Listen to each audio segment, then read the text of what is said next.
Love Story by Eric Segal. Read by William Dufries. Chapter 1. Stupid and Rich, Clever and Poor.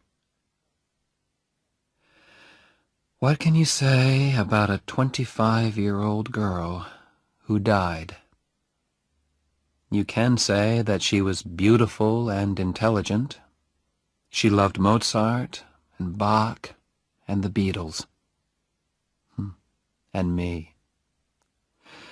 Once, when she told me that, I asked her who came first. She answered, smiling, "Like in the ABC." I smiled too. But now I wonder, was she talking about my first name? If she was, I came last, behind Mozart. Or did she mean my last name? If she did, I came between Bach and the Beatles. But I still didn't come first. That worries me terribly now. You see, I always had to be number one. Family pride, you see. In the autumn of my last year at Harvard University, I studied a lot in the Radcliffe Library. The library was quiet. Nobody knew me there, and they had the books that I needed for my studies. The day before an examination, I went over to the library desk to ask for a book.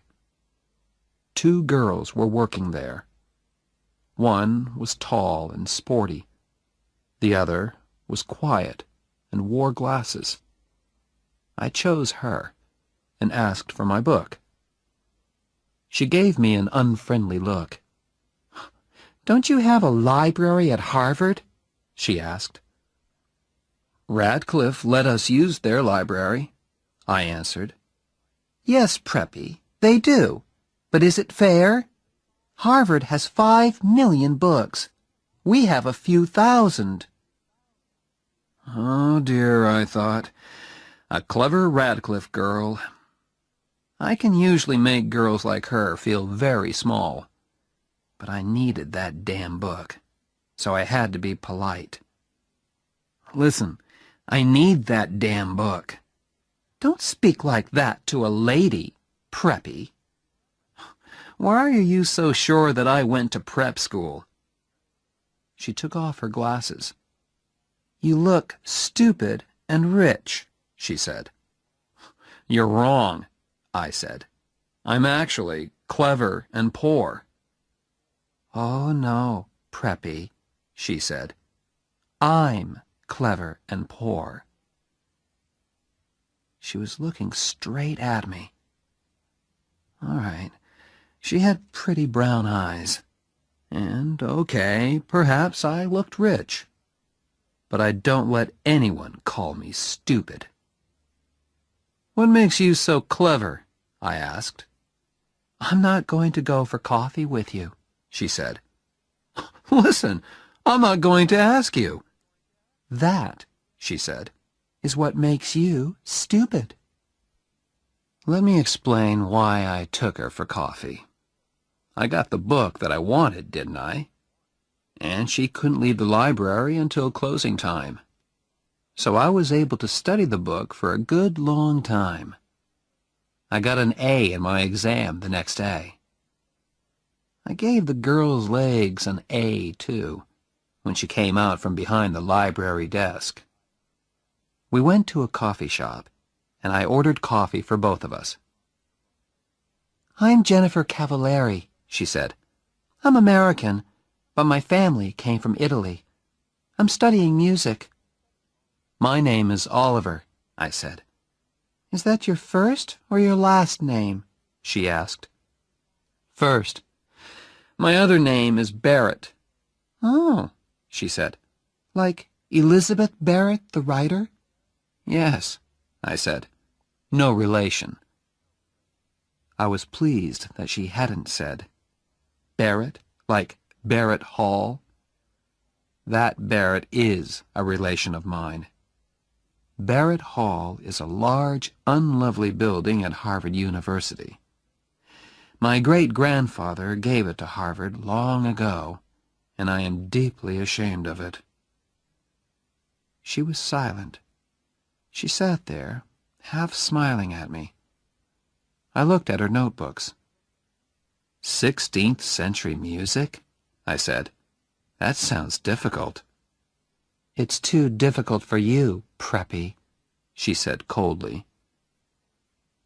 Why was I letting her talk to me like this? Didn't she read the university magazine? Didn't she know who I was? Hey, don't you know who I am? Yes, she answered. You're the man who owns Barrett Hall. She didn't know who I was. I don't own Barrett Hall, I argued. My great-grandfather gave it to Harvard, that's all. So that's why his not-so-great-grandson could get into Harvard so easily. I was angry now. Jenny, if I'm no good, why did you want me to invite you for coffee? She looked straight into my eyes and smiled. I like your body, she said. Every big winner has to be a good loser, too. Every good Harvard man knows that. But it's better if you can win. And so, as I walked with Jenny to her dormitory, I made my winning move. Listen, Friday night is the Dartmouth hockey match. So I'd like you to come. These Radcliffe girls, they really care about sport.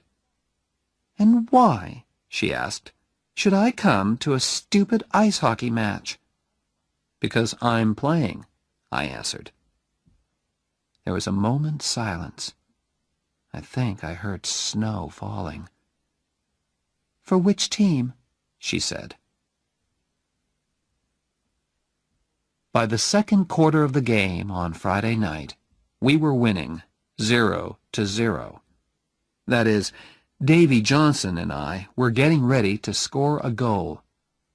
The crowd were screaming for blood, or a goal. I always feel that it's my job to give them both these things. I didn't look up at Jenny once, but I hoped she was watching me. I got the puck and started off across the ice. Davy Johnson was there on my left, but I didn't pass the puck to him. I wanted to score this goal myself. But before I could shoot, two big Dartmouth men were after me. In a moment, we were hitting the puck and each other as hard as we could. You, said a voice suddenly. 2 minutes in the penalty box. I looked up. He was talking to me.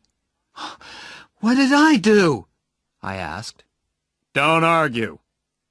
He called to the official's desk. Number 7, 2 minutes in the penalty box for fighting. Angrily, I climbed into the penalty box. Why are you sitting here when all your friends are playing? The voice was Jenny's. I didn't answer. Come on, Harvard! Get that puck! I shouted. What did you do wrong? Jenny asked. I tried too hard. Out there on the ice, Harvard were playing with only 5 men. Is that something to be ashamed of? Jenny, please, I'm thinking. What about? About those 2 Dartmouth men. When I get back onto the ice, I'll break them into little pieces. Do you always fight when you play hockey? I'll fight you, Jenny, if you don't keep quiet. I'm leaving. Goodbye. I looked round, but she had gone. Just then, the bell rang. My 2-minute penalty had finished. I jumped onto the ice again. Good old Barrett! Shouted the crowd. Jenny will hear them shouting for me, I thought. But where was she? Had she left? As I went for the puck, I looked up into the crowd. Jenny was standing there. I took the puck and went towards the goal line. 2 Dartmouth players were coming straight at me. "Go, Oliver, go! Knock their heads off!" That was Jenny's voice above the crowd. It was crazily, beautifully violent. I pushed past one Dartmouth man. I knocked hard into the other. Then I passed the puck to Davy Johnson, and he banged it into the Dartmouth goal. The crowd went wild. In a moment, we were all shouting and kissing and banging each other on the back. The crowd were screaming with excitement. After that, we murdered Dartmouth. 7-0. After the match, I lay in the hot bath and thought with pride about the game. I'd scored 1 goal and helped to score another. Now the water felt wonderful on my tired body. Suddenly, I remembered Jenny. Was she still waiting outside? I hope so.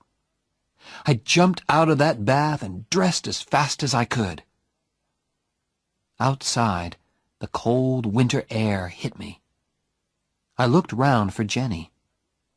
Had she walked back to her dormitory alone? Suddenly, I saw her.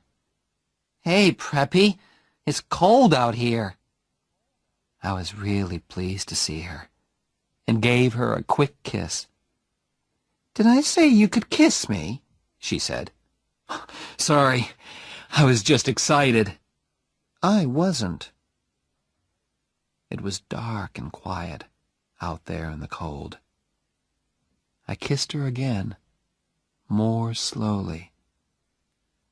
When we reached her dormitory, I did not kiss her goodnight. "Listen, Jenny, perhaps I won't telephone you for a few months." She was silent for a moment. "Why?" she asked at last. "But perhaps I'll telephone you as soon as I get back to my dorm." I turned and began to walk away. "Damn Preppy!" I heard her say. I turned again. From 20 feet away, I scored another goal. You see, Jenny, that's the kind of thing you say. And when other people do it to you, you don't like it. I wished I could see the look on her face, but I couldn't look back. My pride wouldn't let me. When I returned to my dorm, Ray Stratton was there. He and I slept in the same room. Ray was playing cards with some of his football-playing friends. "Hello, Ollie," said Ray. "How many goals did you score?" "I scored 1, and I made 1, I answered. "With Cavalieri?" "That's none of your business," I replied quickly. "Who's Cavalieri?" asked one of the footballers. "Jenny Cavalieri. Studies music. Plays the piano with the music group." What does she play with Barrett? Everyone laughed. "Get lost," I said, as I entered my room. There I took off my shoes, lay back on my bed, and telephoned Jenny's dormitory. "Hey, Jen," I said softly. "Yes?" "I think I'm in love with you." She was silent for a few moments. Then she answered very softly, "Oliver, you're crazy." I wasn't unhappy or surprised.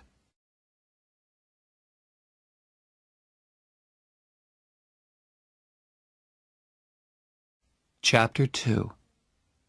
Blood and Stone. A few weeks later, I was hurt in the hockey match at Cornell University. My face was badly cut, and the officials gave me the penalty for starting the fight. 5 minutes. I sat quietly in the penalty box while the team manager cleaned the blood off my face. I was ashamed to look out onto the ice, but the shouts of the crowd told me everything. Cornell scored a goal. The score was 3-3 now. Damn, I thought. We're going to lose this match because of me. Across the ice, among the crowd, I saw him. My father. Old stony face. He was looking straight at me. If the meeting finishes in time, I'll come to Cornell and watch you play, he had told me on the phone. And there he was, Oliver Barrett III. What was he thinking about? Who could say? Why was he here? Family pride, perhaps. Look at me. I am a very busy, important man, but I have come all the way to Cornell just to watch my son play in a hockey match. We lost, 6-3. After the match, the doctor put 12 stitches in my face. When I got to the changing room, it was empty. They don't want to talk to me, I thought. I lost that match. I felt very ashamed as I walked out into the winter night. "Come and have dinner, son," said a voice. It was old Stonyface. At dinner, we had one of our non-conversations. We spoke to each other, but didn't actually say anything. These non-conversations always started with, "How have you been, son?" and ended with, "Is there anything I can do for you?" "How have you been, son?" my father began. "Fine, sir." "Does your face hurt?" "No, sir." It hurt terribly. Next, old Stonyface talked about playing the game. "All right, son. You lost the match." How clever of you to notice, father. "But, after all, in sport, the important thing is the playing, not the winning." Wonderful, I thought. Father was chosen for the Olympic Games, and now he says winning is not important. I just looked down at my plate and said, "Yes, sir," at the right times. Our non-conversation continued. After playing the game, he discussed my plans. "Tell me, Oliver, has the law school accepted you yet?" "Not yet, sir." "Would you like me to telephone them?" "No," I said at once. "I want to get a letter like other people, sir. Please?" "Yes, of course. Fine. After all, they're sure to accept you." Why? I thought. Because I'm clever and successful? Or because I'm the son of Oliver Barrett III? The meal was as uninteresting as the conversation. At last, my father spoke again. "There's always the Peace Corps," he said suddenly. "I think the Peace Corps is a fine thing, don't you?" "Oh, yes, sir," I said politely. I knew nothing about the Peace Corps. "What do your friends at Harvard think about the Peace Corps?" he asked. "Do they feel that the Peace Corps is important in our world today?" "Yes, sir," I said politely, just to please him. After dinner, I walked with him to his car. "Is there anything I can do for you, son?" he asked. "No, thank you, sir. Good night, sir." Our non-conversation was finished. He drove away. Yes, of course there are planes, but Oliver Barrett III chose to drive. My father likes to drive. Fast. And at that time of night, in an Aston Martin DBS, you can go very fast indeed. I went to telephone Jenny. That was the only good part of the evening. I told her about the fight. She enjoyed that. Her musical friends never got into fights. "I hope you hit the man who hit you," she said. "Oh, yes." "Good. I'm sorry I couldn't be there to watch you. Perhaps you'll hit somebody in the Yale match." I smiled. Jenny really made me feel better. Back at Harvard the next day, I called at her dorm. Jenny was talking to someone on the telephone in the hall. "Yes, of course. Oh, yes, Phil. I love you, too. Love and kisses. Goodbye." Who was she talking to? I had only been away 48 hours, and she had found a new boyfriend. Jenny did not seem ashamed.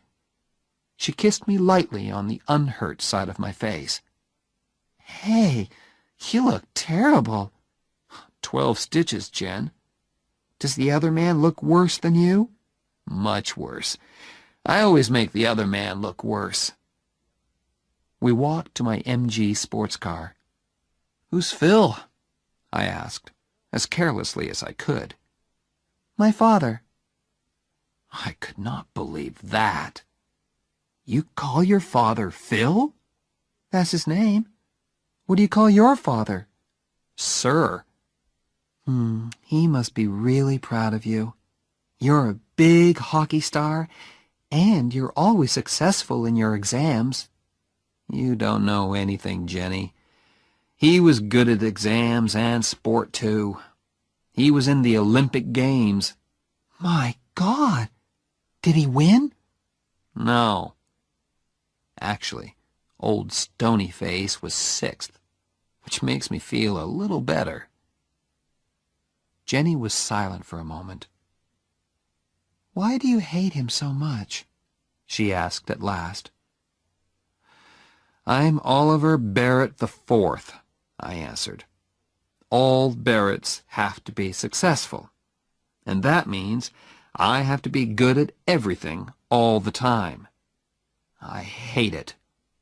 "Oh, I'm sure you do," laughed Jenny. "You hate doing well in your exams.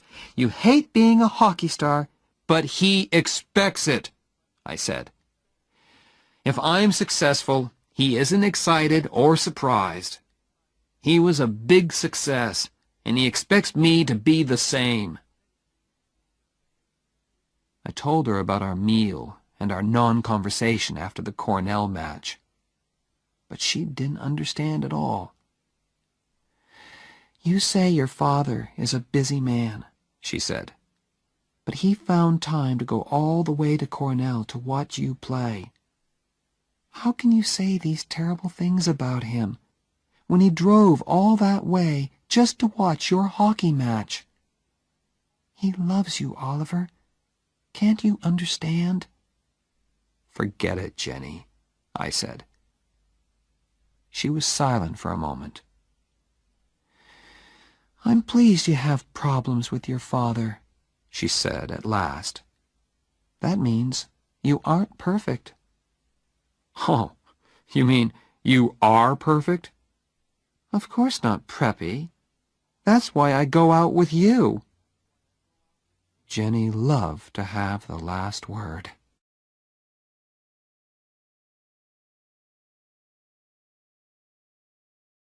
Chapter 3. We Belong Together. I had not yet made love to Jenny. In the 3 weeks we had been together, we had held hands. Sometimes we had kissed, but that was all. Usually I moved much faster. Ask the other girls that I'd been out with. But Jenny was special. I felt different about her, and I didn't know what to say to her. "You're going to fail your exams, Oliver." We were studying in my room one Sunday afternoon. "Oliver, you'll fail your exams if you don't do some work." "I am working." "No, you aren't. You're looking at my legs." "Only once every chapter." "That book has very short chapters." "Listen, you aren't as good-looking as all that." "I know, but you think I am, don't you?" "Damn it, Jenny. How can I study when all the time I want to make love to you?" She closed her book softly and put it down. She put her arms around me. "Oliver, will you please make love to me?" It all happened at once. It was all so unhurried, soft and gentle. And I was gentle too. Was this the real Oliver Barrett IV? "Hey, Oliver, did I ever tell you that I love you?" said Jenny finally. "No, Jen." I kissed her neck. "I love you very much, Oliver." I loved Ray Stratton, too. He's not very clever or a wonderful footballer, but he was a good friend to me. Where did he go to study when I was in our room with Jenny? Where did he sleep on those Saturdays when Jenny and I spent the night together? In the old days, I always told him all about my girlfriends, but I never told him about Jenny and me. "My God, Barrett, are you two sleeping together or not?" asked Ray. "Raymond, please don't ask." "You spend every minute of your free time with her. It isn't natural." "Ray, when two adults are in love—" "Love? At your age? Oh, my God, I worry about you. I really do." "Don't worry, Raymond, old friend. We'll have that flat in New York one day. Different girls every night." "Don't you tell me not to worry, Barrett. That girl's got you, and I don't like it." That evening, I went to hear Jenny play the piano with the music group. "You were wonderful," I said afterwards. "That shows what you know about music, Preppy." We walked along the river together. I played okay, not wonderful, not Olympic Games, just okay. Okay? Okay. But you should always continue your music. "Of course I will. I'm going to study with Nadia Boulanger, aren't I?" "Who?" "Nadia Boulanger. She's a famous music teacher in Paris. I'm very lucky. I won a scholarship, too." "Jennifer, you're going to Paris?" "I've never seen Europe. I'm really excited about it." I took her by the arms and pulled her towards me. "Hey, how long have you known this?" Jenny looked down at her feet. "Oliver, don't be stupid. We can't do anything about it. After we finish university, you'll go your way and I'll go mine. You'll go to law school." "Wait a minute. What are you talking about?" She looked into my eyes. "Ollie, you're a rich preppy. Your old man owns a bank. My father's a baker in Cranston, Rhode Island. And I'm nobody." "What does that matter? We're together now. We're happy." "Ollie, don't be stupid," she repeated. Harvard is full of all kinds of different people. You study together, you have fun together. But afterwards, you have to go back to where you belong. We belong together. Don't leave me, Jenny. Please. What about my scholarship? What about Paris? What about our marriage? Who said anything about marriage? Said Jenny in surprise. Me. I'm saying it now. Why? I looked straight into her eyes. Because, I said. Oh, said Jenny. That's a very good reason. She took my arm, and we walked along the river. There was nothing more to say, really. The next Sunday, we drove to visit my parents in Ipswich, Massachusetts. Jenny said it was the right thing to do, and of course there was also the fact that Oliver III paid for my studies at Harvard. "Oh, my God," Jenny said when we drove up to the house. "I didn't expect this. It's like a damn palace." "Please, Jen, everything will be fine." "For a nice all-American girl of good family, perhaps. Not for Jennifer Cavallari, baker's daughter, from Cranston, Rhode Island." Florence opened the door. She has worked for the Barrett family for many years. She told us that my parents were waiting in the library. We followed her past a long line of pictures of famous Barretts and a glass case full of silver and gold cups. "They look just like real silver and gold," said Jenny. "They don't give cups like those at the Cranston Sports Club." "They are real silver and gold," I answered. "Oh, my God! Are they yours?" "No, my father's." "Do you have silver and gold cups too, Oliver?" "Yes." "In a glass case, like these?" "No, up in my room, under the bed." She gave me one of her good Jenny looks. "We'll go and look at them later, shall we?" Before I could answer, we heard a voice. "Ah, hello there." It was old Stonyface. "Oh, hello, sir. This is Jennifer." "Hello there." He shook her hand before I could say her full name. There was a smile on his usually rock-like face. "Do come in and meet Mrs. Barrett, my wife, Allison. This is Jennifer." "Cavallari," I said. For the first and only time, I got her damn name wrong. "Cavallari," said Jenny politely. Mother and Jenny shook hands. All through dinner, Mother kept the polite small talk going. "So, your people are from Cranston, Jennifer?" said my mother. Mostly. My mother came from Fall River." "Oh, the Barretts have factories at Fall River," said Oliver III. "Where they cheated their workers for centuries," said Oliver IV. "In the 19th century," said Oliver III. "What about the plans to put automatic machines in the factories?" said Oliver IV. "What about coffee?" my mother said quickly. We moved back into the library. We sat there with nothing to say to each other.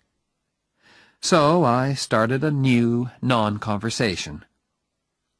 "Tell me, Jennifer," I said, "what do you think about the Peace Corps?" She looked at me in surprise. "Oh, have you told them, O.B.?" asked my mother. "It isn't the time for that, my dear," said Oliver Barrett III, with an ask me look on his face. What's this, Father?" I asked, just to please him. "Oh, nothing important, son." "I don't know how you can say that," said my mother. She turned to me. Your father is going to be head of the Peace Corps. Oh, I said. Oh, Said Jenny, in a different, happier kind of voice. well done, Mr. Barrett. She gave me a hard look. Yes. Well done, sir, I said at last.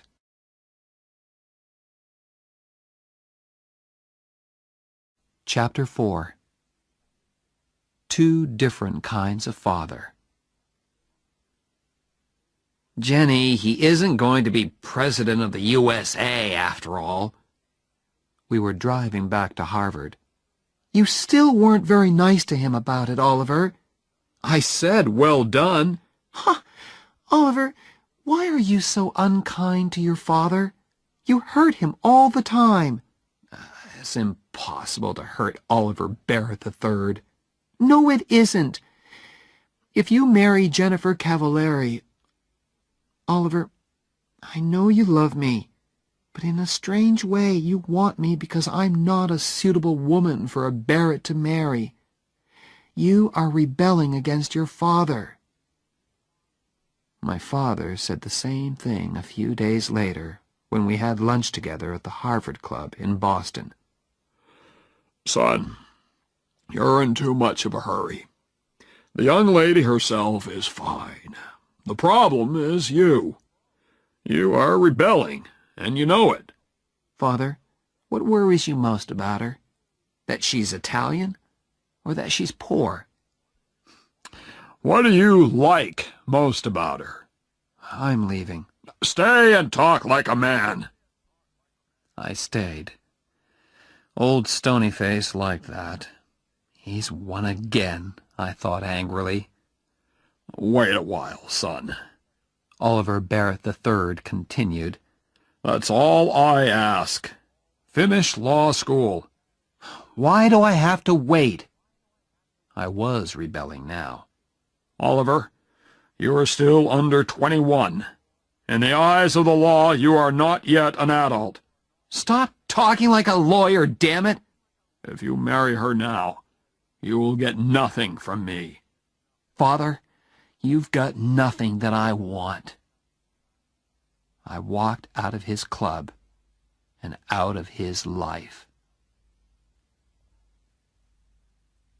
After that, I was not looking forward to meeting Jenny's father. She was his only child, and her mother was dead. She meant a lot to him. I could see a lot of problems there. And I was penniless. How is Mr. Cavallari going to feel, I thought, when he hears that young Barrett can't support his daughter? Worse, she will have to work as a teacher to support him while he is at law school. As we drove down to Cranston on that Sunday in May, I worried a lot about Mr. Cavallari's feelings. Tell me again, Jen. Okay. I telephoned him and he said okay. But what does he mean by okay? Are you trying to tell me that Harvard Law School has accepted a man who doesn't know the meaning of okay? It isn't a word that lawyers use much, Jen. Just tell me again, please. He knows you're poor and he doesn't mind. Stop worrying, Oliver. Jenny lived on Hamilton Street. It was a long line of wooden houses with children playing in front of them and whole families sitting on their front steps. I felt like a stranger in a strange land as I parked the MG outside 189A Hamilton Street. Mr. Cavallari's handshake was warm and strong. "How do you do, sir?" I said. I'm Phil, he said. "Phil, sir." It was a frightening moment. Then Mr. Cavallari turned to his daughter. Suddenly they were in each other's arms, laughing and crying and kissing. I felt like a stranger. For some time I did not have to speak much. Don't speak with your mouth full, my family had told me when I was a child. Phil and his daughter kept my mouth full all afternoon. I don't know how many Italian cakes I ate. Both Cavalieri's were very pleased. "He's okay," said Phil at last. "I told you he was okay," said his daughter. "Well, I had to see for myself.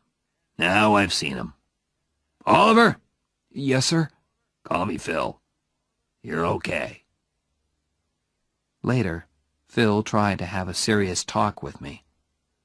He thought he could bring Oliver Barrett III and Oliver Barrett IV together again.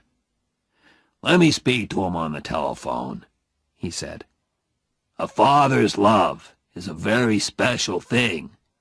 "There isn't much of it in my family," I said. "Your father will soon realize," he began, "when it's time to go to the church." "Phil," said Jenny gently, "we don't want to be married in church." He looked surprised, then unhappy. But he spoke bravely. "It's your wedding, children. You choose. It's okay by me." My next meeting was with the head of Harvard Law School. "I'll need a scholarship for next year, sir," I said politely. "A scholarship? I don't understand. Your father—" "My father has nothing to do with it, sir. We've had a disagreement, and he isn't supporting me anymore." The head took off his glasses, then put them on again. I continued. "That's why I've come here to see you, sir. I'm getting married next month. We're both going to work during the summer. Then Jenny will support us by teaching. But her teaching won't pay enough to send me to law school. Sir, I need a scholarship. I have no money in the bank." "Mr. Barrett, our scholarships are for poor people, and it's too late to ask for one. I do not wish to enter into a family disagreement, but I think you should go and talk to your father again." "No," I said angrily. "I am not, repeat, not going back to my father to ask for money." When Jenny graduated from university that summer, all her relations came from Cranston to watch. We didn't tell them about our marriage plans because we wanted a quiet wedding and didn't want to hurt their feelings. I graduated from Harvard the next day. Was Oliver III there in the university hall? I don't know. I didn't look for old Stonyface in the crowd. I gave my parents' tickets to Jenny and Phil. But as an old Harvard man, my father could sit with the class of '26. But why should he want to? I mean, weren't the banks open that day? The wedding was on the next Sunday. It was very quiet and very beautiful. Phil was there, of course, and my friend Ray Stratton. Jenny and I spoke about our love for each other and promised to stay together until death. Ray gave me the ring, and soon Oliver Barrett IV and Jennifer Cavalieri were man and wife. We had a small party afterwards, just the four of us. Then Ray and Phil went home, and Jenny and I were alone together. "Jenny, we're really married." "Yes. Now I can be as terrible to you as I like."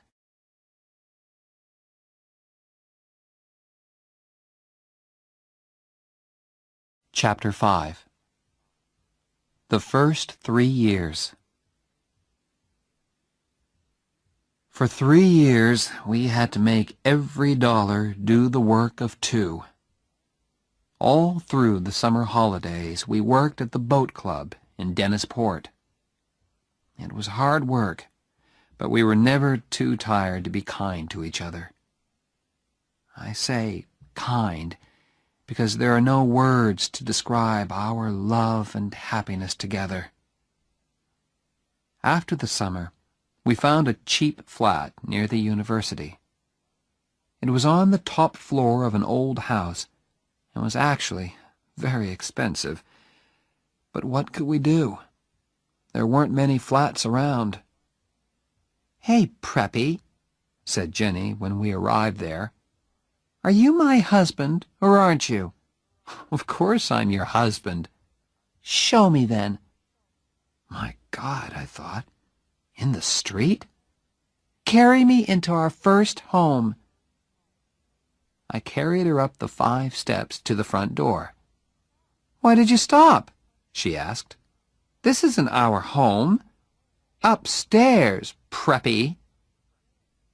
There were 24 stairs up to our flat, and I had to stop halfway. "Why are you so heavy?" I asked her. "Perhaps I'm expecting a baby." "My God, are you?" "Ha! I frightened you then, didn't I?" "Well, yes, just for a second or two." I carried her the rest of the way. There were very few moments in those days when we were not worrying about money. Very few, and very wonderful. And that moment was one of them. A food shop let us eat now, pay later, thanks to the Barrett name. But our famous name did not help us in Jenny's work. The head of the school thought we were rich. "Of course, we can't pay our teachers very much," said Miss Whitman. "But that won't worry you, Mrs. Barrett." Jenny tried to explain that Barretts had to eat, just like other people. Miss Whitman just laughed politely. "Don't worry," Jenny said to me. "We'll manage. Just learn to like spaghetti." I did. I learned to like spaghetti, and Jenny learned lots of different ways of cooking it. With Jenny's pay from school, and our money from our summer work and my holiday jobs, we managed. Our lives had changed a lot, of course. There was no more music for Jenny. She had to teach all day, and came home very tired. Then she had to cook dinner. Restaurants were too expensive for us. There were a lot of films that we didn't see, and places and people that we didn't visit. But we were doing okay. One day, a beautiful invitation arrived. It was for my father's 60th birthday party. "Well?" said Jenny. I was in the middle of a thick law book, and did not hear her at first. "Oliver, he's reaching out to you." "No, he isn't. My mother wrote it. Now be quiet, I'm studying. I've got exams in 3 weeks. "Ollie, think. 60 years old, damn it. How do you know that he'll still be alive when you decide to forget your disagreement?" "I don't know, and I don't care. Now let me get on with my work." "One day," said Jenny, "when you're having problems with Oliver V..." "Our son won't be called Oliver. You can be sure of that," I said angrily.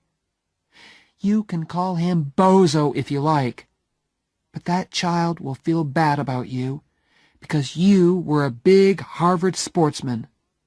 And by the time he goes to university, you'll probably be a big, important lawyer," she continued. "Oliver, your father loves you in the same way as you will love Bozo. But you Barretts are so full of pride. You'll go through life thinking that you hate each other. Now, what about that invitation? Write them a nice letter of refusal. Oliver, I can't hurt your father like that. What's their telephone number? I told her, and was at once deep in my law book again.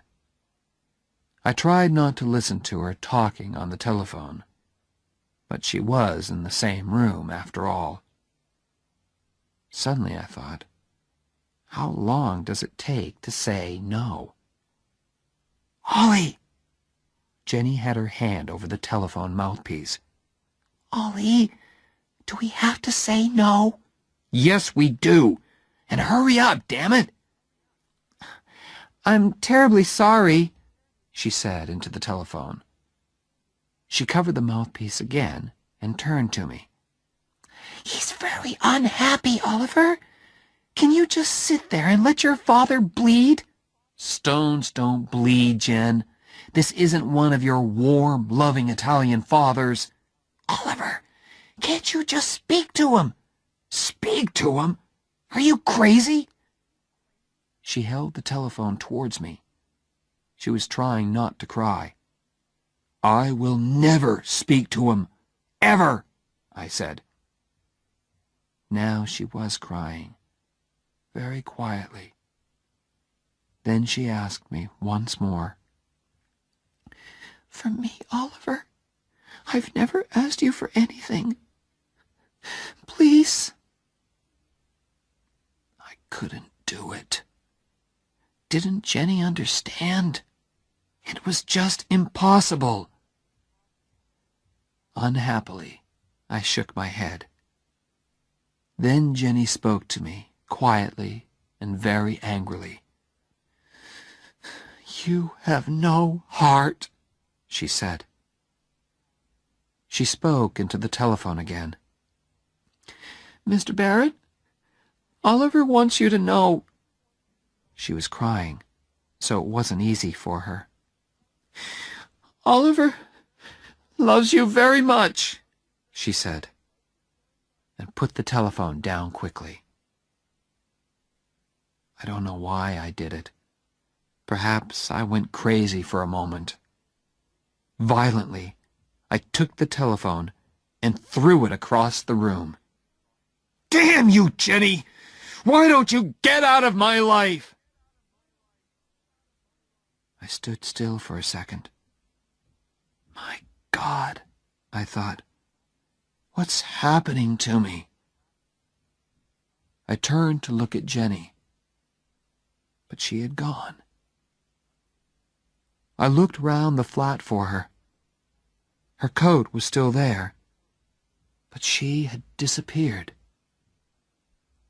I ran out of the house and searched everywhere for her. The law school library, Radcliffe, the music school. Was she in one of the music rooms? I heard somebody playing the piano, loudly and very badly. Was it Jenny? I pushed the door open. A big Radcliffe girl was at the piano. What's the matter? She asked. Nothing, I answered, and closed the door again. Where had she gone? I felt terrible. I searched the university, the streets, and the cafes. Nothing. Had she taken a bus to Cranston, perhaps? At midnight, I found a telephone box and called Phil. Hello? He said sleepily. What's the matter? Is Jenny ill? My God, I thought. She isn't there. She's fine, Phil. I just called to say hello.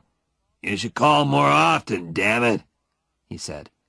Is Cranston so far away that you can't come down on a Sunday afternoon? We'll come. Some Sunday, Phil. I promise. Don't give me that. Some Sunday indeed. This Sunday, Oliver. Yes, sir. This Sunday. And next time you telephone, I'll pay, damn it. Okay? He put down the telephone. I stood there and wondered what to do. At last, I went back to the flat. Jenny was sitting on the top step. I was too tired to cry, too glad to speak. "I forgot my key," said Jenny. I stood there on the bottom step. I was afraid to ask how long she had been there. I only knew that I had hurt her terribly. "Jenny, I'm sorry." "Stop," she said.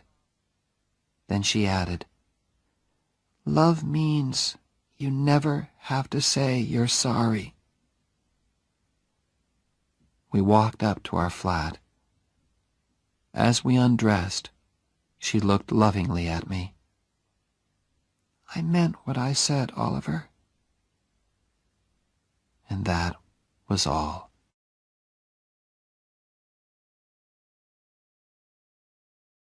Chapter 6. Money can't buy everything.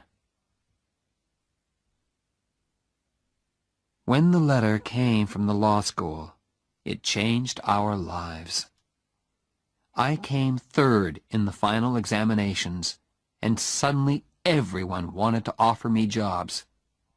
It was a wonderful time. Think of it, an all-American boy with a famous name, third in his examinations, and a Harvard hockey player, too. Crowds of people were fighting to get my name and number on their company writing paper. At last, I accepted a job with Jonas and Marsh in New York. I was the highest-paid graduate of my year, too. After 3 years of spaghetti and looking twice at every dollar, it felt wonderful. We moved to a beautiful flat in New York. Jonas and Marsh's office was an easy 10-minute walk away. And there were lots of fashionable shops nearby, too. I told my wife to get in there and start spending immediately. "Why, Oliver?" "Woman, you supported me for 3 years. Now it's my turn." I joined the Harvard Club of New York. Ray Stratton was working in New York, too, and we played tennis together 3 times a week. My old Harvard friends discovered me once more, and invitations arrived. "Say no, Oliver. I don't want to spend my free time with a lot of empty-headed preppies." "Okay, Jen, but what shall I tell them?" "Tell them I'm expecting a baby." "Are you?" She smiled. "No, but if we stay at home tonight, perhaps I will." We already had a name for our child. "You know," I said one evening, "I really like the name Bozo." "You honestly want to call our child Bozo?" "Yes, it's the name of a big sports star. He'll be wonderfully big and strong," I continued. "Bozo Barrett, Harvard's biggest football star." We had a name for our child, and we wanted him very much. But it's not always easy to make a baby, although we tried very hard. Finally, I became worried, and we went together to see a doctor. Dr. Shepard checked everything carefully. He took some of our blood and sent it away for examination. "We'll know soon," he said. A few days later, he telephoned me at my office and asked me to visit him on my way home that evening. "Well, doctor," I said, "which of us has the problem?" "It's Jenny," he said. "She will never have children." I was ready for this news, but it still shook me. "Well," I said, "children aren't everything." "Oliver," said Dr. Shepard, "the problem is more serious than that. Jenny is very ill. She has a blood disease. It is destroying her blood, and we can't stop it. She is dying, Oliver. I am very sorry. That's impossible, Doctor, I said. I waited for the doctor to tell me that it was not true. Kindly and patiently he explained again, and at last I understood the terrible words. Have you spoken to Jenny, Doctor? What did you tell her?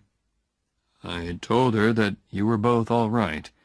For the moment, it's better that way. I wanted to shout and scream at the unfairness of it all. Jenny was 24, and she was dying. What can I do to help, Doctor? I asked at last. Just be natural, he said. Natural.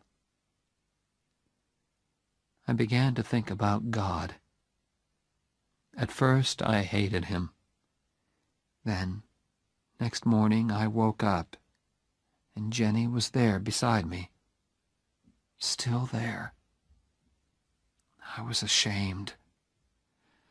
Thank you, God, I thought. Thank you for letting me wake up and see Jennifer. Be natural, the doctor had said. I did my best, and all the time I was living with my terrible secret. One day, Mr. Jonas called me into his office. Oliver, I have an important job for you. How soon can you go to Chicago? You can take one of the younger men with you. One of the younger men? I was the youngest man in the office. I understood the message. Oliver, although you are still only 24, you are one of our top men. Thank you, sir, I said, but I can't leave New York just now. I had decided not to tell anyone about my troubles. I wanted to keep my secret as long as possible. I could see that old man Jonas was unhappy about my refusal. On the way home that day, I saw a notice in a travel shop window. Fly to Paris. Suddenly, I remembered Jenny's words. What about my scholarship? What about Paris? I went into the shop and bought 2 tickets to Paris. Jenny was looking gray and tired when I got home. When I showed her the tickets, she shook her head. Oliver, she said gently, I don't want Paris. I just want you. And I want time, which you can't give me. Now I looked in her eyes and saw the sadness in them. We sat there silently, holding each other. Then Jenny explained. I was feeling terrible. I went back to the doctor, and he told me, I'm dying. Now I didn't have to be natural anymore. We had no more secrets from each other. Now we could discuss things that young husbands and wives don't usually have to discuss. You must be strong, Oliver, she said. For Phil, it's going to be hard for him. He needs your help, okay? Okay, I'll be strong, I promised. I hoped Jenny could not see how frightened I was. A month later, just after dinner, Jenny was playing Chopin on the piano. Suddenly she stopped. Are you rich enough to pay for a taxi? She asked. Of course. Where do you want to go? To the hospital. In the next few busy, worried moments, while I hurriedly packed a bag, I realized, this is it, I thought. Jenny is going to walk out of this flat and never come back. I wondered what she was thinking. She sat there, looking straight in front of her. Hey, I said, is there anything special that you want to take with you? No, she said. Then she thought again. Yes, you. The taxi driver thought Jenny was expecting a baby. Is this your first? He asked. I was holding Jenny in my arms, and I felt ready to explode. Please, Holly, Jenny said to me softly. He's trying to be nice to us. Yes, I told the driver. It's our first, and my wife isn't feeling very well, so can you hurry, please? He got us to the hospital in 10 minutes. Good luck, he called as he drove away. Jenny thanked him. She was having trouble walking. I wanted to carry her, but she said clearly, Not this time, Preppy. So we walked. Have you got health insurance? They asked us in the hospital. No. We had never thought about buying insurance. We were too busy buying furniture and kitchen things. Of course, the doctors knew about Jenny, and they were expecting us. Listen, I told them. Do your best for Jenny. I don't care what it costs. I want her to have the best, please. I've got the money.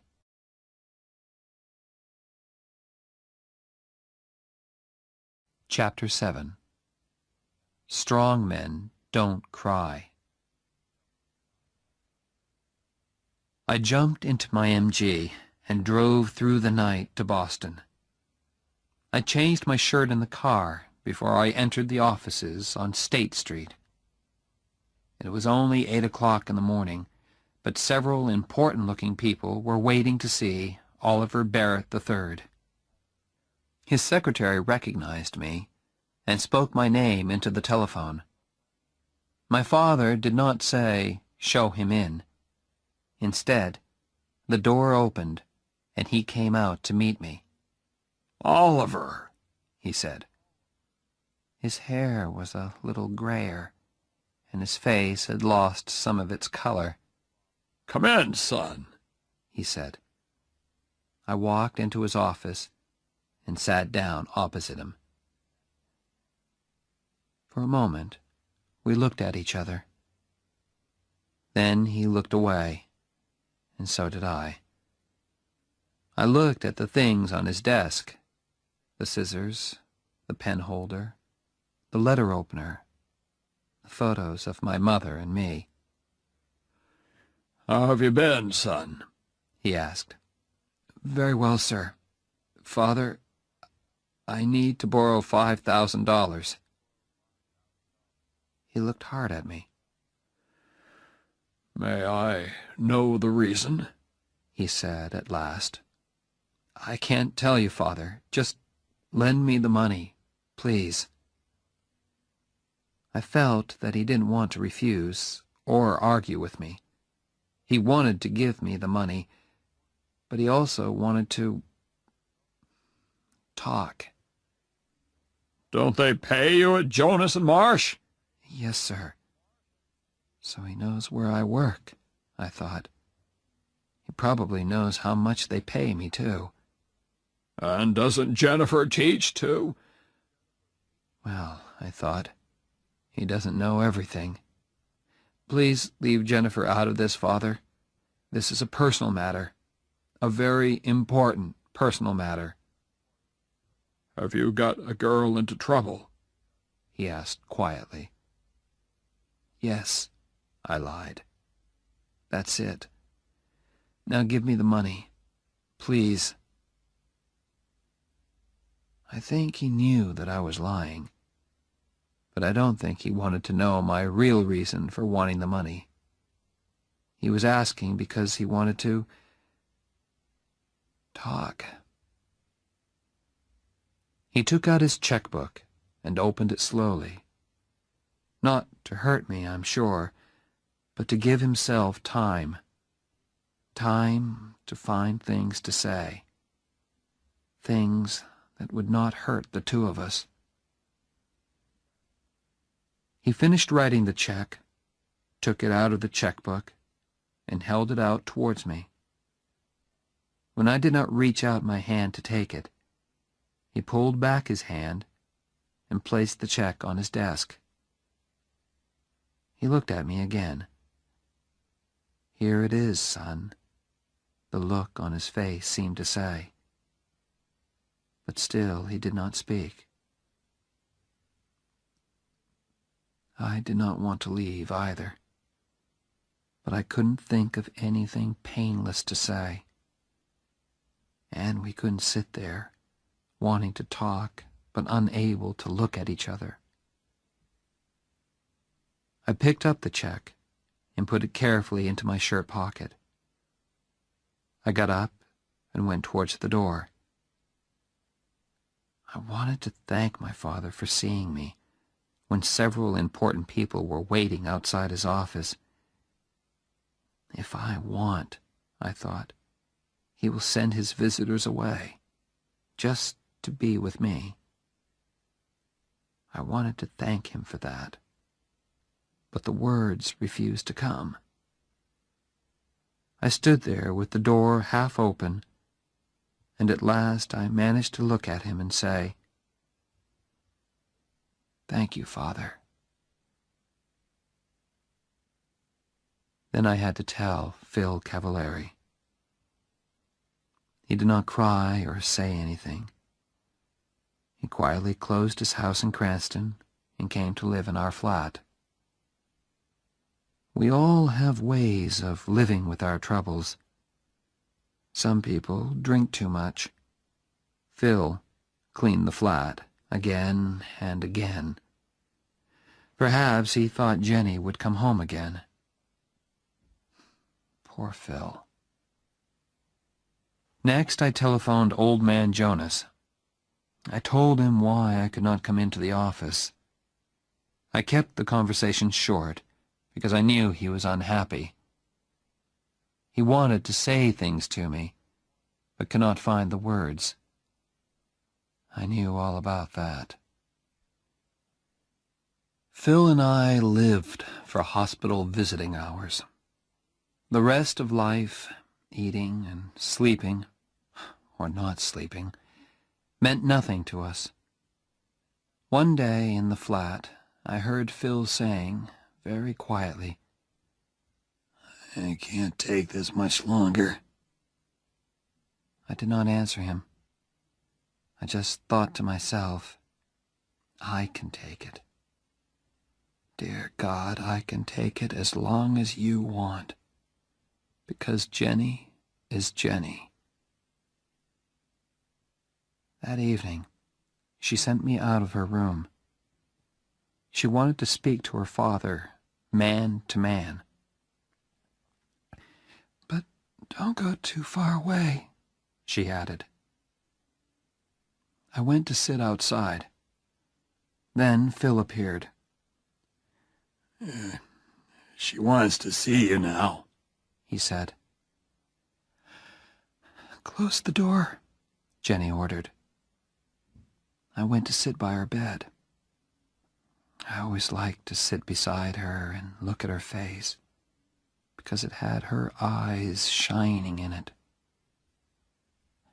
"It doesn't hurt, Ollie, really," she said. "It's like falling off a high building very slowly, you know?" Something moved deep inside me.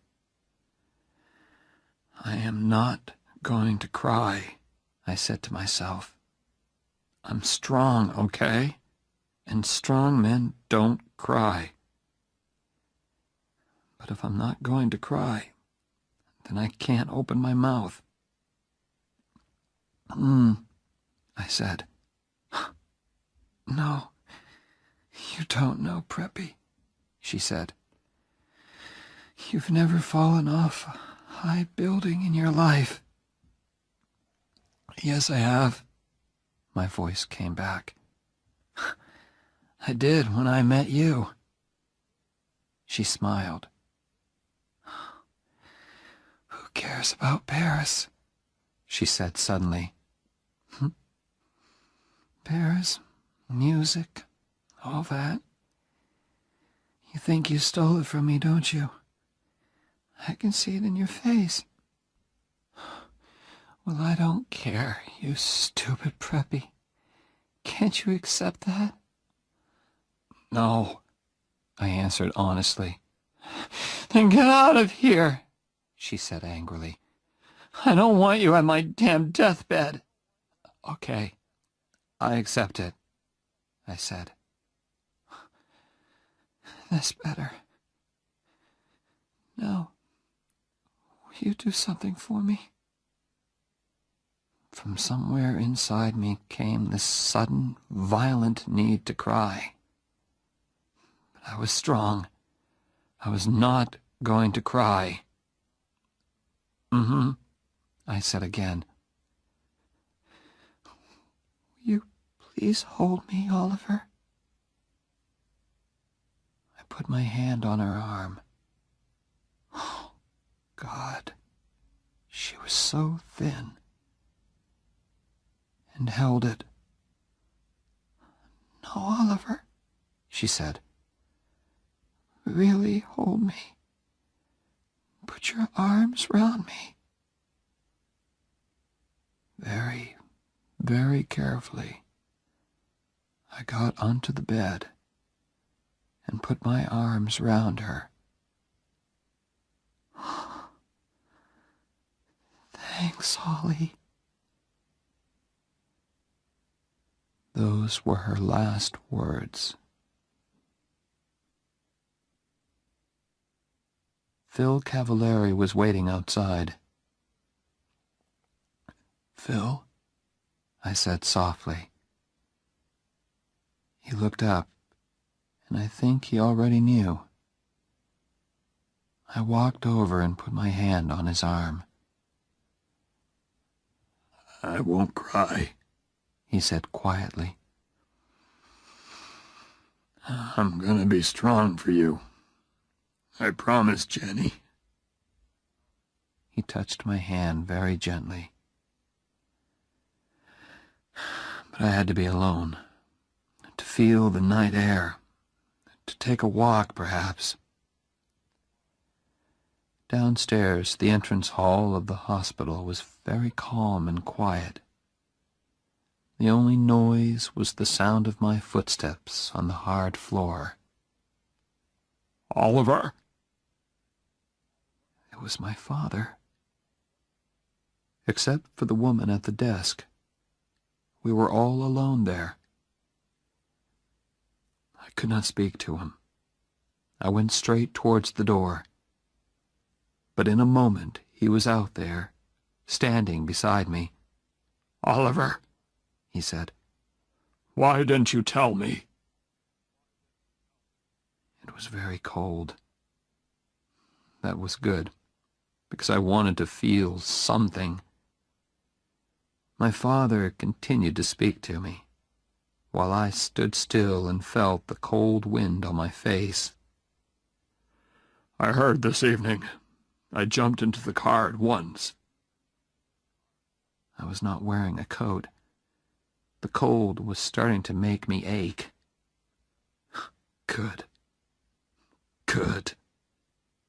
Oliver, said my father.